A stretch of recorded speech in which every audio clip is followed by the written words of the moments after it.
¿qué tipo de obra es Las Meditaciones de Marco Aurelio? He adelantado algunas cosas, pero ahora quiero ser más explícito sobre este punto. Y lo primero que quiero decir es que es una respuesta muy difícil de dar, porque es que es una obra muy particular, es una obra sui generis, tiene parecidos con otras obras filosóficas y literarias, pero en realidad es muy distinta de todas ellas. Voy a compararla con otras obras y para mostrar algunas diferencias. Aunque tiene elementos biográficos y es útil para conocer la vida de Marco Aurelio, ciertamente no es una autobiografía. En el libro primero nos cuenta algunas cosas de su vida, pero en realidad no nos habla de su vida, no es un libro autobiográfico. Aunque se le traduce por meditaciones, tampoco son unas meditaciones filosóficas al estilo, por ejemplo, de las más conocidas de todas, como las de Descartes, ¿no? Las meditaciones de Descartes son un ejercicio de razonamiento sistemático, muy coherentes, muy bien escritas, muy armadas, ¿cierto? Donde la argumentación es tremendamente fina. En realidad estos son escritos discontinuos, fragmentarios, mezcla todo tipo de enunciados. Él no está intentando hacer una meditación con todo el rigor analítico que tiene un texto como el de Descartes. No. Si uno habla de meditaciones filosóficas, pues las de Descartes son unas meditaciones muy bien elaboradas, más allá de que uno esté de acuerdo o no con Descartes. Esto es un texto fragmentario, suelto, sí, a lo mejor muy sincero, muy personal, pero no son unas meditaciones propiamente. Tampoco son un diálogo interior, al estilo, por ejemplo, de los soliloquios o de las confesiones de San Agustín, ¿cierto? Las confesiones de San Agustín, él está reflexionando sobre su historia de vida, pero además lo está haciendo desde una perspectiva como cristiano, que se revisa, que examina su vida a la luz de la Escritura, a la luz de su propio proceso espiritual, ¿cierto? Es un texto, las confesiones de Agustín, un texto muy lindo, que tiene una gran profundidad filosófica, pero además es una obra profundamente espiritual. Esto tiene algunos parecidos, pero no tiene tampoco nunca el rigor. Es que son unos apuntes. En principio no es mucho más que eso, ¿no? Tampoco son confesiones de un carácter claramente autobiográfico, como decirles, yo les voy a contar mi vida para que quede claro ciertas cosas y para aclarar, como ocurre, por ejemplo, en una autobiografía, la de Charles Darwin, por ejemplo. O tal vez el mejor ejemplo aquí sea las Confesiones de Rousseau.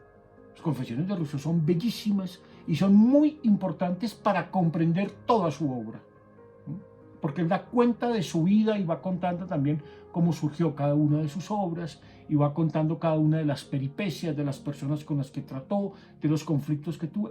Bueno, eso no aparece aquí en las Meditaciones de Marco Aurelio. Tampoco es un libro de aforismos, aunque haya aforismos muy bonitos, ¿no? No es un libro de aforismos al estilo, por ejemplo, de algunos de Nietzsche o de los famosos aforismos de Lichtenberg o de esos aforismos o escolios tan bellos que escribió el filósofo colombiano Nicolás Gómez Dávila. No, esto no es aunque no es tampoco un libro de aforismos. Ni siquiera son pláticas o disertaciones como las de Epicteto, que suponen que hay un interlocutor presente o ausente, donde uno ve que hay un diálogo con otro permanente. No, aquí no hay, el diálogo es consigo mismo.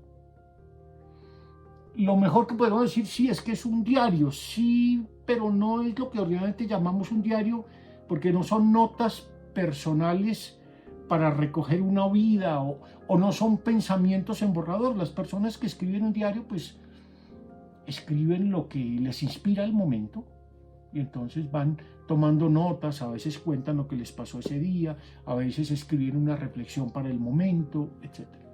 A veces algunos utilizaban sus diarios como una forma de preparar sus obras más elaboradas. Es el ejemplo, por ejemplo, de los journals, del diario personal de Ralph Waldo Emerson.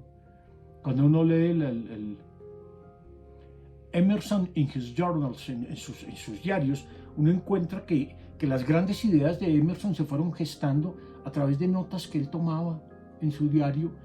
Luego sobre esas notas preparaba las conferencias, los ensayos, etc. No es exactamente eso, aunque los pensamientos y las meditaciones de Marco Aurelio son bastante pulidos y están elaborados, en realidad no está preparando otra cosa.